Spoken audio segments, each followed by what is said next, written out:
Guys, alam natin na 24 hours lang yung story natin o yung minama-ID natin sa Facebook at mawawala na yun.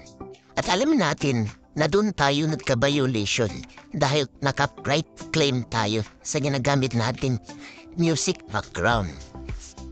So, paano ba natin matilit yung mga old stories natin na nagka-violation dati? So, kung gusto mong malaman, ay sundan mo lamang itong step na gagawin ko. So, una, punta lang tayo sa ating Facebook at click mo lang yan.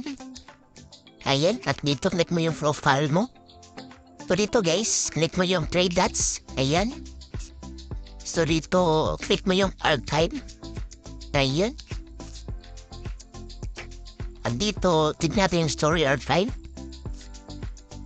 So dito guys, dito natin makikita yung mga old stories natin dati. Ayan, so dito natin hahanapin yung story na nagka-violation guys para ma-delete natin. Ayan. So, ayan, tignan rin trade sa taas para ma-delete na natin. Ayan. Ayan.